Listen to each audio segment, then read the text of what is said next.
Semua yang pada hari ini bisa menghadiri dan sudah berikrar untuk hadir dalam pengajian 3 bulanan,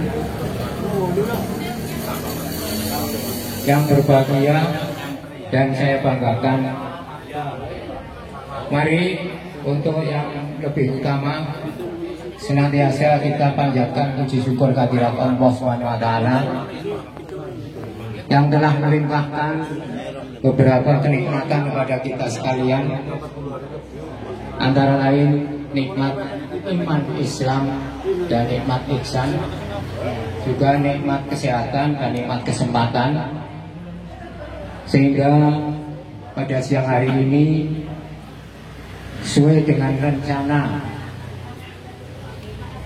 pengurus untuk mengadakan pengajian rutin 3 bulanan. Alhamdulillah Allah SWT telah mengabulkan dan akhirnya pada hari ini bisa terlaksana. Semoga pelaksanaan pengajian pada siang hari ini bisa berjalan sesuai dengan apa yang kita harapkan. Allahumma amin.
Kalau Allah Ta'ala fil kitabihil karim, a'udzu billahi minasyaitonir rajim, kuntum khayra ummatin ukhrijat linnas ta'muruna bil ma'ruf wa tanhauna 'anil munkar wa tu'minuna billah.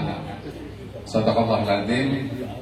Bapak Ibu, teman-teman, seluruh anggota paguyuban alumni SP 80 yang dimuliakan oleh Allah, syukur alhamdulillah pagi hari ini kita masih bisa bersilaturahim, bertemu. Mudah-mudahan Allah meridhai pertemuan kita pada pagi hari ini. Salawat serta salam mudah-mudahan tetap tercurahkan kepada Rasulullah Muhammad SAW beserta keluarga dan para sahabatnya. Mudah-mudahan kelak kita akan mendapatkan syafaat yaumil akhir. Bapak Ibu, sambil menunggu Pak Ustadz Faisal yang dalam perjalanan, insya Allah 10-15 menit hadir, kita isi untuk hal-hal yang mungkin bisa jadi pembelajaran bagi kita. Soal cerita nanti bisa dilanjutkan ketika ramah tamah makan, baru sholat duhur nanti sore, masih ada waktu. Nah, yang pertama ucapan terima kasih kepada tuan rumah yang telah royo-royo menyiapkan segala ubur rampe dari kemarin benar-benar. Mudah-mudahan keikhlasan tuan rumah menerima kami ada pahala yang dapat diberikan oleh Allah, dan kita semua besok akan bergilir dimanapun tempatnya.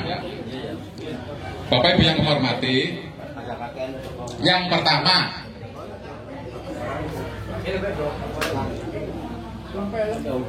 Saya sampaikan terima kasih setulus-tulusnya dan penghargaan yang setinggi-tingginya atas kehadiran Bapak Ibu, terutama yang dari jauh.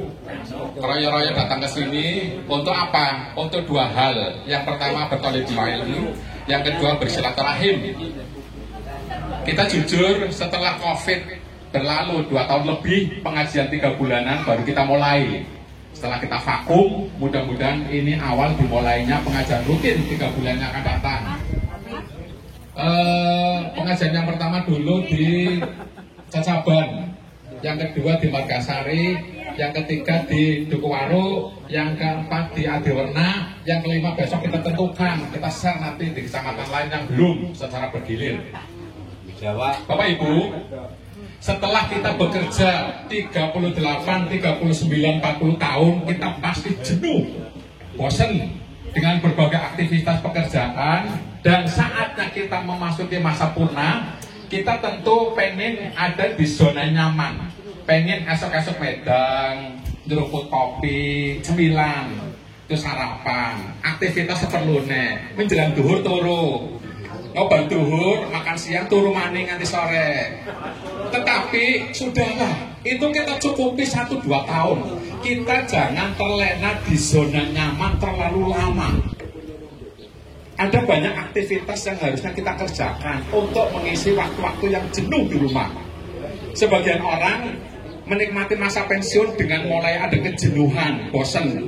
Tetapi sebagian yang lain justru malah sibuk, malah kurang waktu, malah kadang-kadang waktu berjalan sedemikian cepat.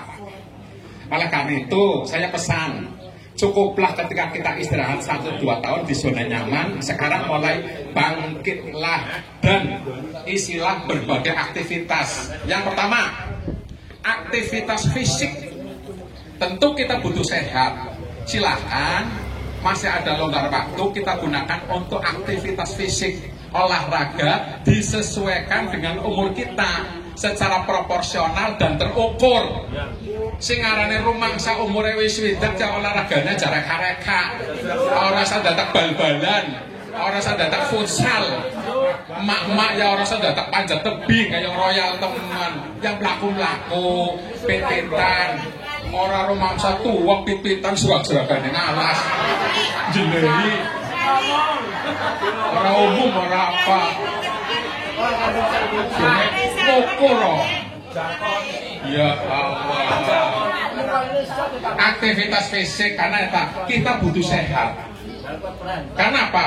Aktivitas fisik yang kita lakukan ya orang ketang nyapu, nandur gedang, bergerak beraktivitas, neng sawah aja nyawai mbok kene bae wengi tapi sawah neng njabat ditiliki. Nah, yang pertama aktivitas fisik berolahraga. Yang kedua aktivitas mental. Wis lah. Waktu-waktu yang longgar kita gunakan juga untuk mulai membaca lagi, belajar lagi. Jangan sampai otak kita terlalu lama diam. Kalau kita jarang membaca, jarang belajar, maka akan terjadi layu sel-sel saraf otak, kemudian mati, kemudian menyebabkan proses percepatan kepikunan. Oleh karena itu, untuk menghindari proses percepatan kepikunan, maka kita harus sering membaca, belajar, terutama membaca Al-Quran, belajar ilmu agama, apapun, sehingga setiap saat sel-sel saraf otak kita tumbuh, membentuk sel-sel saraf baru, dan menunda proses kepikunan kita.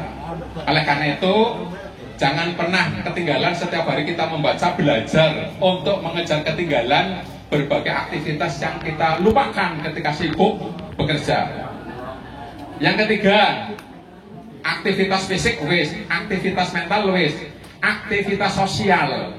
Aja sungkanan serawung karo tetangga. Kalau emak-emak saya yakin biasa, kegiatan PKK, kegiatan pengajian yang desa wis biasa. Bapak-bapak aktivitas sosial juga bisa dilakukan, sosial kemanusiaan dengan berbagai aktivitas yang ada di masyarakat.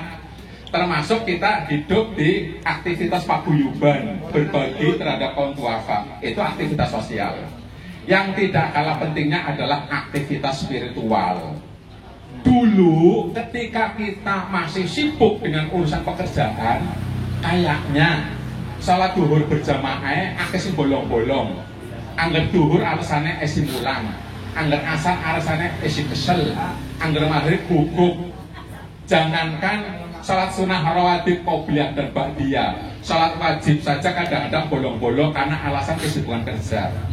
Nah sekarang ketika kita sudah punah, ada banyak waktu luang, kayaknya tidak ada waktu lagi deh untuk ngeles, untuk beralasan, karena waktunya sudah terbuka sangat lama.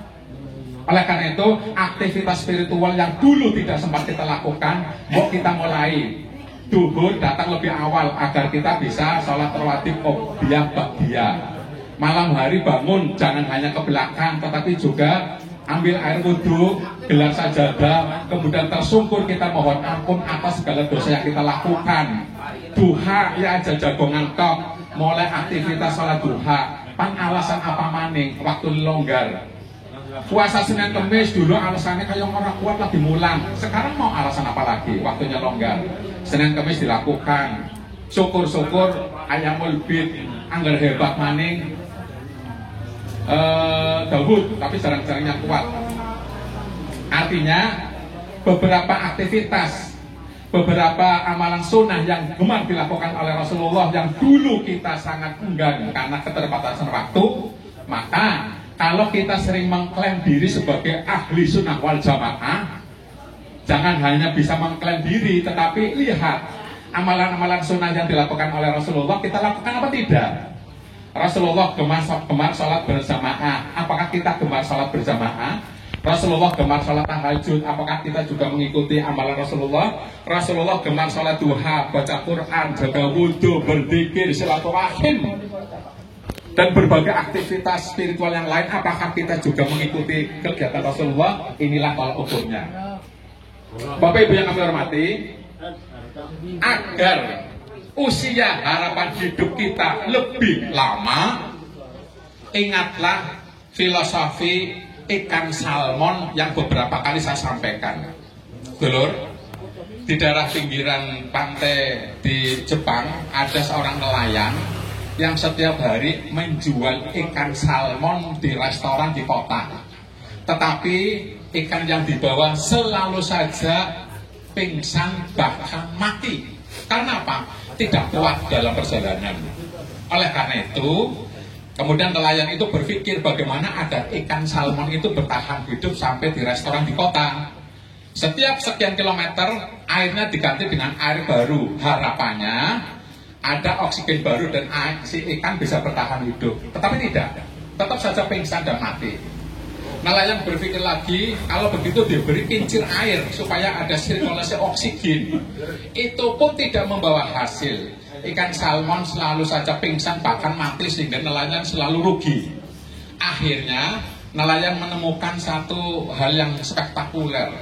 Coba-coba setiap bak ikan salmon diberinya ikan predator hiu kecil. Maka sepanjang perjalanan ikan salmon selalu bergerak, beraktivitas karena dikejar terus oleh predator hiu kecil. Apa yang terjadi? Sangat mengejutkan. Sampai di kota, ikan salmon masih segar, tidak ada satupun yang pingsan apalagi mati. Maka kesimpulannya, filosofi yang bisa kita petik, ternyata kalau kita selalu terlalu nyaman dalam zona nyaman, pensiun hanya duduk manis menikmati hari-hari tanpa aktivitas, jangan-jangan nanti seperti ikan salmon yang akan pingsan dan kemudian mati karena terlalu lama menikmati zona nyaman. Zonalnya cantik banget, rahmatan lil alamin, bukan rahmatan lil muslimin. Artinya ternyata rahmat kasih sayang Allah tidak hanya diberikan bagi orang-orang muslim. Artinya baik orang muslim maupun orang kafir, Allah tetap memberikan rezeki, memberikan rahmat. Redaksionalnya juga bukan rahmatan lil mukminin. Artinya orang yang beriman atau tidak beriman, orang yang percaya alam gaib, azab kubur, kehidupan akhirat, atau orang yang ateis, tetap Allah menebarkan rahmat. Konteksnya juga bukan rahmatan lil muttaqin.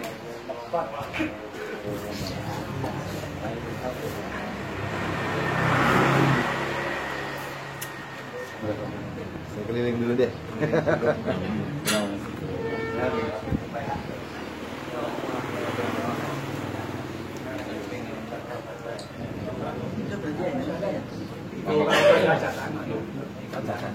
Kenapa Ustaz? Pangapunten nggih. Gantung untu 5 menit pangapunten. Oke. Saya lanjutkan Bapak Ibu. Konteksnya cantik bukan hanya rahmatan lil muslimin. Yang kedua bukan hanya rahmatan lil mukminin, bahkan bukan hanya rahmatan lil mutakin. Tidak hanya diberikan kepada hanya orang-orang yang bertakwa atau tidak. Karena pada kenyataannya baik orang itu bertakwa atau kufur nikmat, bertakwa, taat maupun ahli maksiat, Allah turunkan rahmat. Cantik banget ditutup, wa ma arsalnaka ila rahmatan lil alamin. Tidak aku utus engkau wahai Muhammad kecuali untuk menebarkan rahmat bagi seluruh alam. Artinya, kalau di situ ada orang muslim, maka harus mampu menebarkan rahmat, kemuliaan, kemanfaatan bagi lingkungan.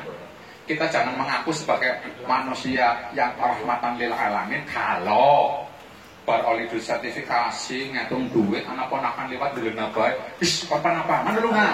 Belum rahmatan lil alamin. Tundang pecingi kengosango menuntut ilmu, menghadiri majelis taklim, ngangsuk hafro, bertolibul ilmi, maka Allah akan memudahkan jalan menuju surga sebagaimana diriwayatkan dalam hadis riwayat At-Tirmidzi dan Ibnu Dawud. Yang kedua dari Abu Hurairah radhiyallahu anhu, Rasulullah bersabda, tidaklah suatu kaum duduk berzikir mengingat Allah. Sebentar lagi kita berzikir mengingat Allah, mendengarkan tausiah Pak Ustaz. Melainkan mereka, kita semua akan dikelilingi oleh para malaikat yang mendoakan, akan diliputi rahmat kasih sayang Allah yang diturunkan pada kita, dan akan diturunkan sakinah, ketenangan hidup, serta kita akan disebut-sebut di alam-alam oleh Allah di hadapan para malaikat yang ada di sisinya. Menurut hadis riwayat Muslim. Karena itu bersyukurlah kita punya forum silaturahim yang nanti akan membahas ilmu-ilmu Allah yang terhampar di seluruh semesta, baik yang berupa kauniyah maupun kauliyah, yang tercantum dalam Al-Quran Al-Karim, yang disampaikan oleh Rasulullah, yang diteruskan oleh para ulama, para ustadz, yang sebentar lagi akan kita dengarkan. Oke, koma dulu mas, koma dulu nggih, nanti dilanjut lagi. Saku antek nanti sore. Oleh karena itu Bapak Ibu, dengarkan baik-baik nanti tausiah dari Pak Ustadz untuk ditadaburi, bukan sekedar didengarkan kemudian hilang. Ditadaburi itu dipahami dengan baik, bila perlu dicatat poin-poinnya, direnungkan, dipikirkan, dipedomani, dilaksanakan, dan yang penting lagi disampaikan kepada orang lain. Monggo Bu. Ngasan tak karu-karuan.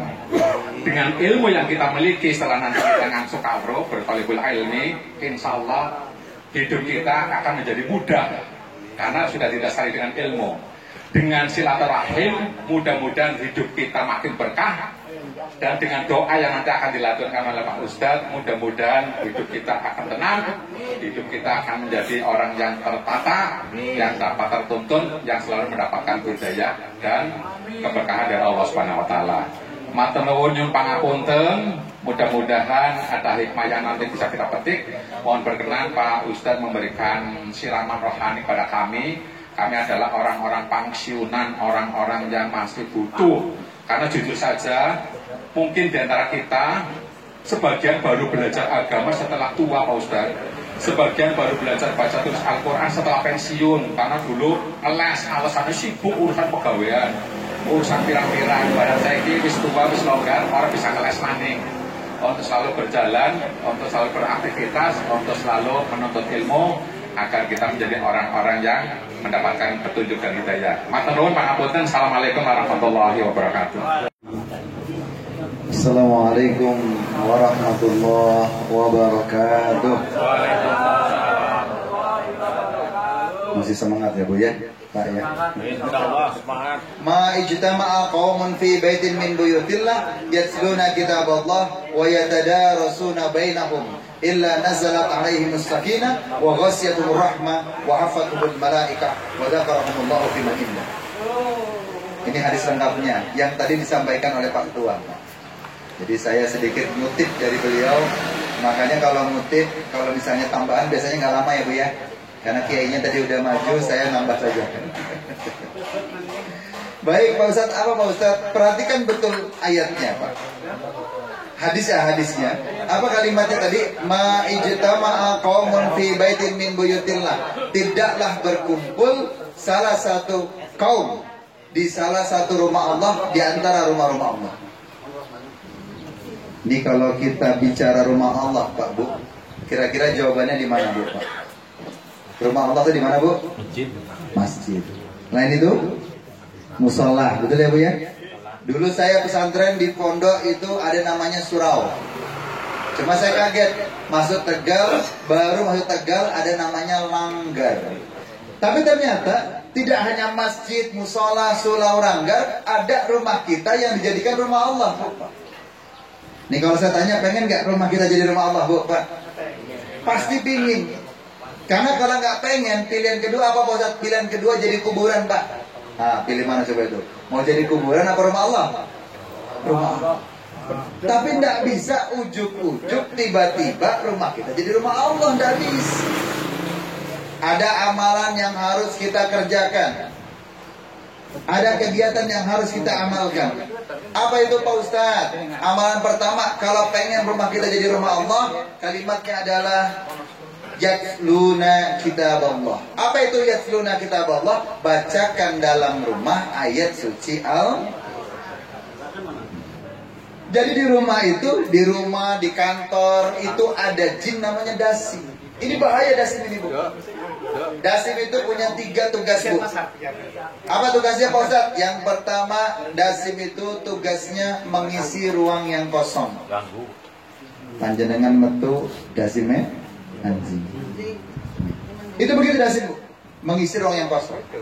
Terus Pak Ustadz, bagaimana cara ngusirnya Pak Ustadz? Cara ngusir yang paling gampang, paling ringan, ya, itu disampaikan oleh Rasulullah dalam hadis yang diriwayatkan oleh Imam Ahmad dan Imam Muslim Bu.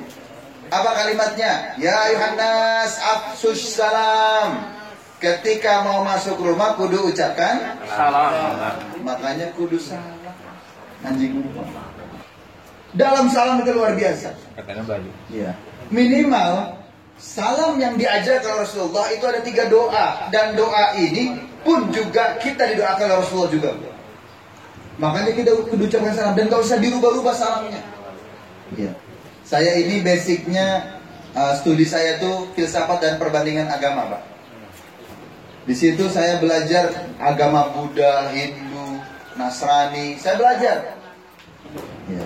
Kalau Nasrani Pak Ustadz, selamat pagi, salam sejahtera, yang selamat Pur. Kalau siang nggak ketemu yang selamatin, wis. Islam tidak. Islam lengkap. Salamnya diajarkan Rasulullah luar biasa. Kalimatnya apa Pak Ustadz? Assalamualaikum warahmatullahi wabarakatuh. Ini salam luar biasa loh. Yang pertama kalimatnya Assalamualaikum. Doa yang pertama. Doanya apa? Semoga Anda selamat. Semoga putra-putri Anda selamat. Semoga seluruh keturunan Anda selamat. Semoga kegiatan Anda pun selamat. Masya Allah. Ini doanya menyeluruh Pak Ustadz. Menyeluruh Pak. Kita keluar rumah naik kendaraan. Ada resiko nggak Pak Bu? Resikonya apa? 2 minimal. Menabrak atau di kira-kira enak mana Pak? Lah kasih enak. Lah kasih enak. Yang enak selamat ya Bu ya. Maka butuh doa.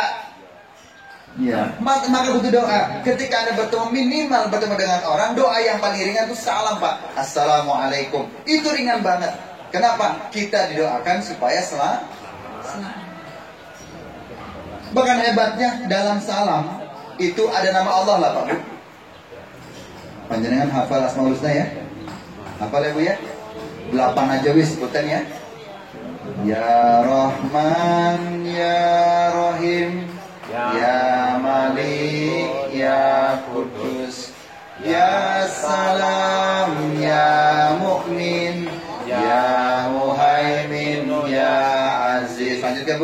Ya Gofar, ya Wahab. Sudah mulai lemes. Bis dulu bayar bis bu. Pak ya. 8 ini ada salam tadi? Ada nama salam tadi? Ada. Itu nama Allah Pak.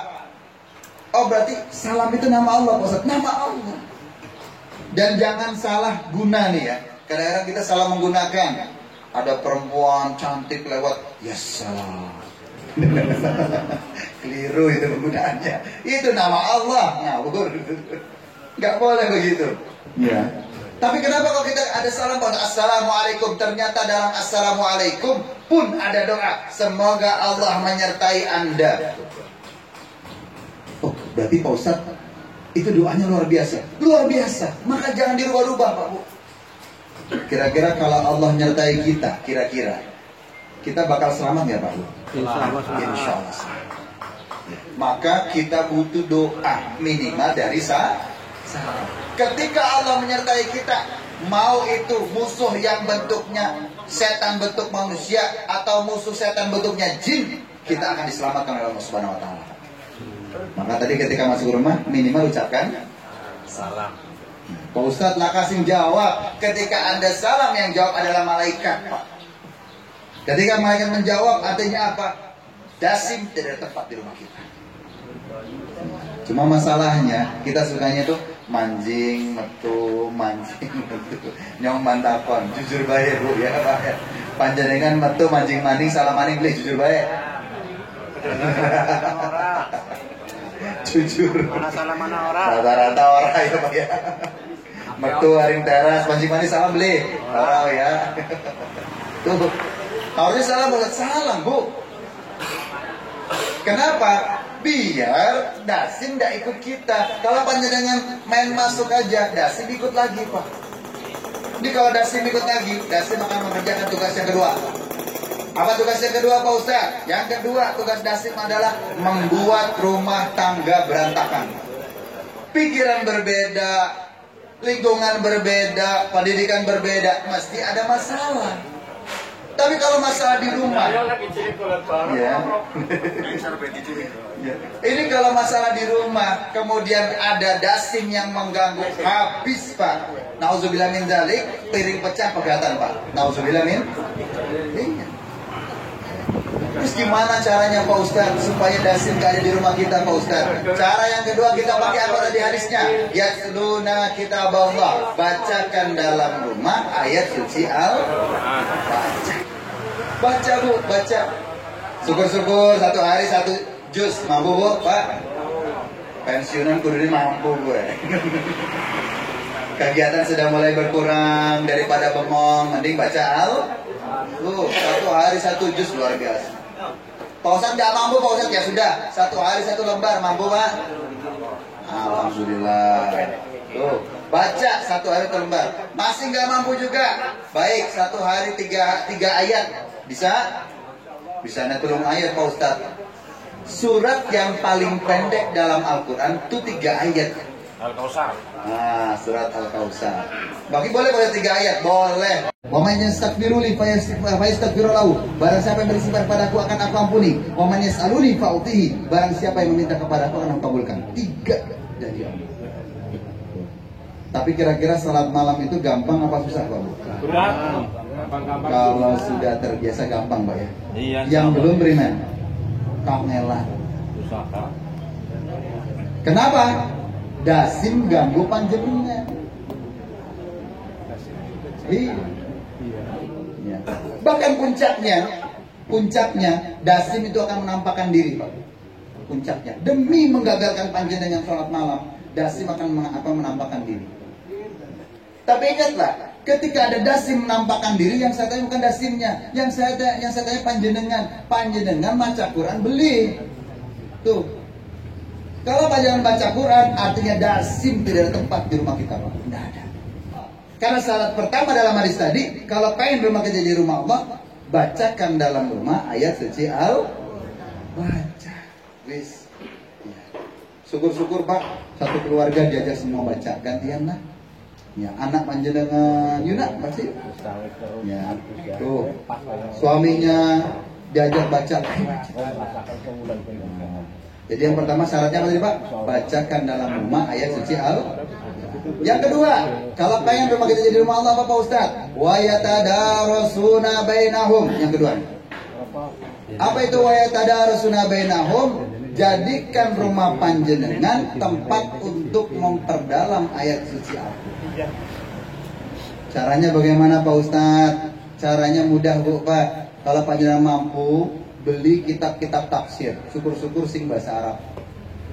Pak Ustadz yang mampu tuku, tapi orang mampu maca Pak Ustadz premen, gundul lah ke rambutnya. Caranya bagaimana? Ya kalau panjenengan nggak bisa baca, cara yang paling mudah adalah jadikan rumah panjenengan tempat ngaji. Nah, ini kayak gini udah betul nih Bu. Ya, ini sudah betul.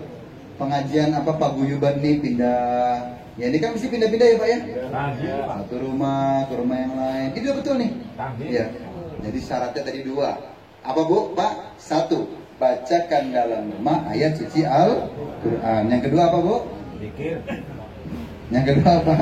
Jadikan rumah panjenengan tempat untuk ngaji. Ini kayak gini. Maka bersyukur panjenengan datang ke sini luar biasa. Jauh-jauh dari kota. Tadi saya itu dari kota Pak. Habis ngisi apa namanya di mahasiswa itu. Ya, saya langsung berangkat. Panjenengan juga jauh-jauh dari kota, dari Selawi, dari mana datang ke sini, masya Allah. Bersyukur Pak, bersyukur. Kenapa Pak Ustadz? Karena tadi disampaikan juga, diingatkan oleh Pak Ketua itu, di hadisnya juga betul. Ada 4 janji Allah bagi orang yang suka datang ke majelis taklim. Ada 4. Hari ini saya tekankan lagi 4 ini biar apa? Biar panjenengan ngerti. Barangkali tadi ketika Pak Ketua ngomong itu, anak sing ngobrol, anak sing apa kan. Apa Pak Ustaz tadi hadisnya? Pak Ustaz lanjutkan hadisnya. Ma ijtama qaumun fi baitin min buyutillah yatluna kitaballah wa yatadarasuna bainahum illa nazalat alaihim sakinah. Janji Allah pertama bagi orang suka datang majelis taklim. Apa janji Pak Ustaz? Allah akan jadikan panjenengan hatinya itu tenang. Allah akan berikan ketenangan dalam jiwa. Saya ditanya sama jamaah, Pak Ustadz, apa sih pentingnya ketenangan dalam jiwa? Gua apa Pak Ustadz? Saya sampaikan ya. Ketenangan dalam jiwa itu penting, penting sekali. Quran surat kedua ayat 155 jelas ayatnya di situ. Wala nabluwannakum bisyai'in minal khaufi wal ju'i wa naqsin minal amwali wal anfusi was samarat wa basyiris sabirin. Lihat di situ Allah mengawali ayatnya dengan huruf waw. Waw di sini dalam ilmu nahwu disebut dengan wawul qasam. Apa itu wawul qasam Pak Ustaz? Waw yang digunakan untuk janji. Artinya dalam ayat ini Allah berjanji akan suatu hal.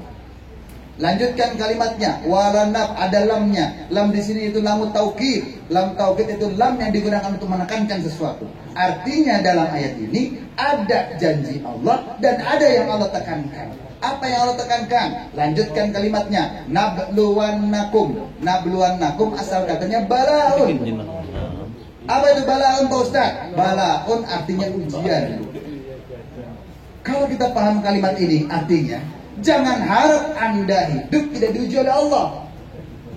Pasti akan diuji. Allah berjanji akan menguji semua umat manusia.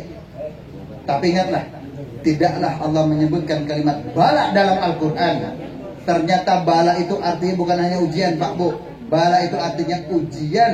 Yang diharapkan dengan ujian itu level Anda akan meningkat. Jadi Allah itu memberikan ujian bukan menjatuhkan, tapi ingin meningkatkan level manusia. Ketika ujian datang, kira-kira hati kita ini gundah apa tenang Pak? Minimal gundah dulu ya. Awalnya iya. Minimal gundah dulu, betul nggak? Awalnya gundah ya.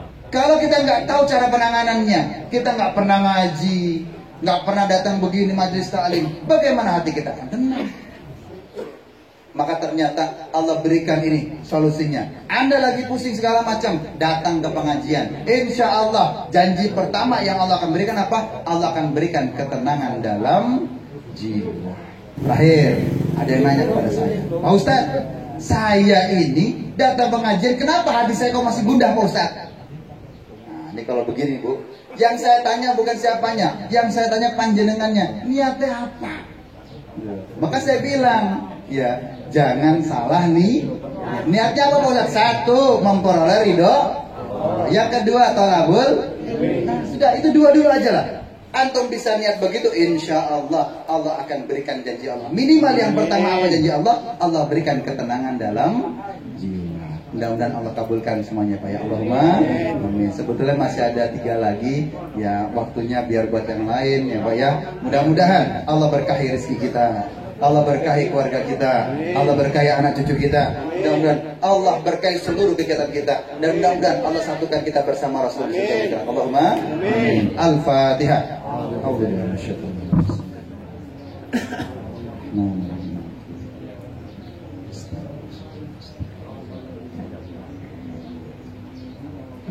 Allahumma salli ala Muhammad salli wa radiyallahu tabaraka wa ta'ala an kulli sahabati rasulillah ajma'in walhamdulillahi rabbil alamin hamdan na'imin hamdan syakirin hamdan yuwafi ni'amahu wa yukafi mazidah ya rabbana lakal hamdu kama yanbaghi li jalali wajhikal karim wa azimi sultanik Allahumma anta rabbuna la ilaha illa anta khalaqtana wa nahnu ibaduk wa nahnu ala ahdika wa wa'dika mastata'na nabulaka bi ni'matika alaina wa nabulaka bi dzunubina faghfir lana fa innahu la yaghfiru dzunuba illa anta Allahumma munzilna munzalan mubarakan fa anta khairul munzilin Allahumma arzuqna rizqan halalan thayyiban mubarakan katsiran fa anta khairur raziqin Allahumma taqabbal minna salatana wa siyamana wa ruku'ana wa sujudana wa takhashshu'ana wa kull sa'iri amalina ya mujibas sa'irin Allahumma barik lana fi rizqina Allahumma barik lana fi auladina wa banatina Allahumma barik lana fi azwajina Allahumma barik lana fi jami'i a'malina Allahumma ighfir lana wa liwalidayna warhamhuma kama rabbayana shighara Allahumma sahhil umurana wa umur walidayna wa umur mahalina hadhihi ya Allah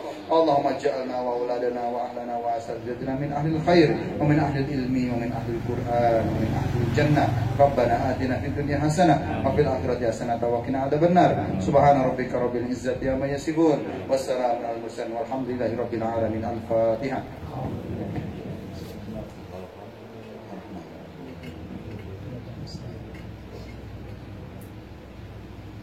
Jazakumullah khairan katsiran. Assalamualaikum warahmatullahi wabarakatuh.